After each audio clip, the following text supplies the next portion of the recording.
All right, music fans, welcome. Harmless Dave here, talking real music in real time for some real people just like you and just like me. Another awesome censorship episode as Graham Nash decides to pull all of his catalog off of Spotify. I mean, his ex-girlfriend did it, Joni, and then his buddy Neil Young did it. So I'm waiting for David Crosby to do it, although Crosby might not do it because there's such a rift between Crosby and Young and Nash, and I don't know.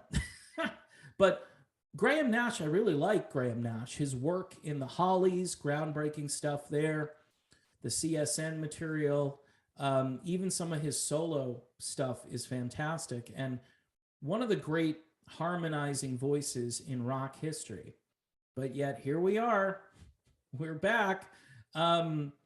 And this is after Joe Rogan groveled and said, I've got to be more balanced and, I need to have some other opinions on it. Look, Joe, you're never going to appease. You're just never going to appease these people. So, it's not working. Case in point, Graham Nash. And more to follow. This is what I hear. More artists are going to do the same thing. I don't know if David Crosby will do it because Crosby is not getting along with the other guys in Crosby, Stills, and Nash. He's not getting along, and add Neil Young in there too. I think he insulted Neil Young's wife, called her some kind of leech or predator or something like that. And things haven't been going well. In fact, they've basically said there will never be a Crosby, Stills, and Nash and Young reunion. However, if Dave says, look, I'm going to pull my music as well, then there could be a reunion because they're all on the same page, working against the man. No, I'm sorry, working for the man. This is crazy, right? These are the 60s rebels who said controversial things against the Vietnam War, right? And they were free speech advocates. And now they're all working for a company called BlackRock, right? Promoting censorship, promoting the military-industrial complex. They all belong to a political party that thinks it's a really good idea for us to get involved with a proxy war against Russia. They think that's a really good idea. And I don't know what happened to the anti-war rebels these guys were. Even when George W. Bush was the president and he was running all over the place trying to instigate all these unconstitutional wars in the Middle East, these guys were still anti-war. I don't know what changed between, is it money that changed them? Is it the herd mentality? Oh, sorry, because I'm not supposed to talk about psychology because it's a shiny new theory for people who like bodily autonomy. Psychology, it's not a thing.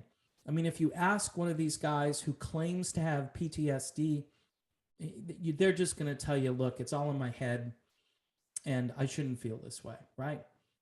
I mean, these people, they'll make you believe things after a while that are completely 180 degrees from reality. So Joe Rogan, mission not accomplished, buddy.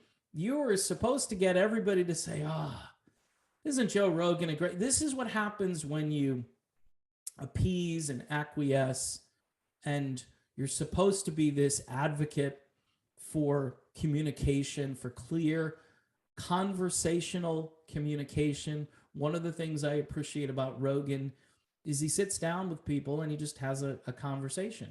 He doesn't try to, queue up a real big question and then try to play gotcha with anybody. He's just having a conversation. And now a guy who provided some balance and equal time is saying that, no, I've got to go back and be more like corporate media. And he'll say, if I were with him in the room, I would say, dude, that's exactly what they want you to do. They don't want you to keep this platform the way it is. And obviously, they're not changing what they're doing. These people are ruthless. They're going to keep coming. And what they want is Rogan to be gone. They don't care about Rogan in the sense that if he changes his ways, they're going to be all nice to him. No, no, no. He's gone past that. And at this point, they just want Spotify to get rid of Rogan. That's really their goal. Otherwise, Graham Nash, and I hear there are going to be more people who are going to do this, and it's virtue signaling, obviously. It's bizarre because there's already no music to be made in the industry, and you're just going to pull your music off. No music, no money to be made. I said music and I meant money, but it's both, because these guys, they can put out new stuff and nobody's going to care. And the money aspect of it, unless you're touring and you can put together, a multi-city tour without all the gigs getting canceled because somebody in the crew has the sniffles, and you have to basically say, nope, we have to cancel it. And everybody who booked their hotels and was ready to travel and do all those things, we're going to have to tell those people just to stay put, just shelter in place for a little while longer.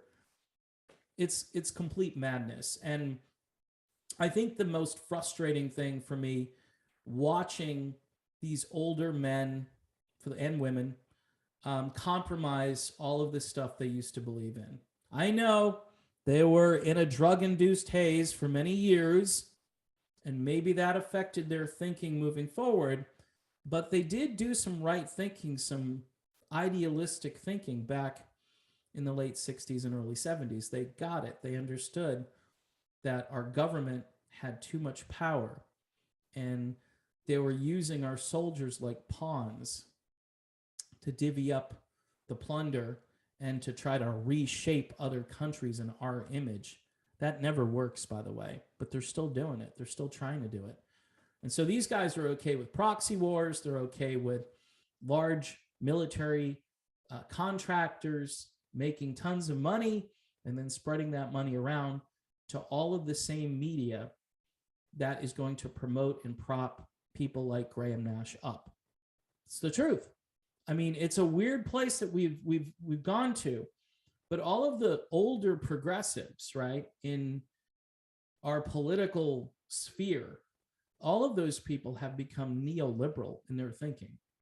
And I don't know if it's old age. I don't know if it's that they're not informed, like they're getting mis and disinformation every night from watching the same corrupt media sources, which again are sponsored by corporations like BlackRock and large pharmaceutical companies. These are obvious truths. These aren't things that are difficult to figure out. So Rogan fails on an epic scale. Graham Nash joins the herd, a really good guy. So it's just kind of sad to see him joining in. Not surprising, I guess, based on, you keep the company here that you're familiar with, and, oh, Joni's doing it, I should do this. Neil's doing it, I'm going to do it too. I mean, where's Dave, right?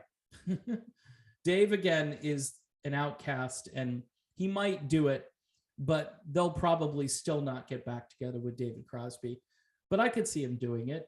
I mean, these guys, they're cashing out, they're getting a lump sum payment from somebody, and if they haven't done it, they're going to do it. And 70% of the music on the radio and that gets circulated is older music, because the newer stuff is just so bad, it can't compete with the classic rock and the stuff we all grew up listening to. It's not even close.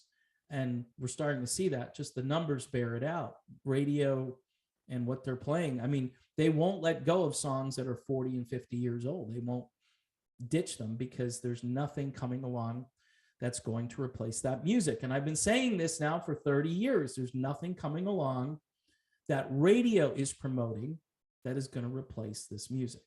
Anyway, before I go, I have an album recommendation here.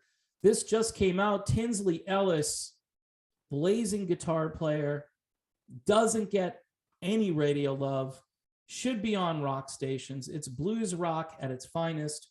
It's got some Southern twang to it. At times you'll hear the Allman Brothers and some other Southern styles in this, but this guy's been around for quite some time.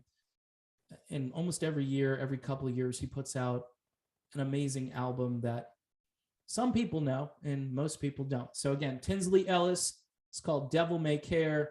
It's courtesy of Alligator. No, they're not paying me to promote it. I just really like it, and I think you should check it out.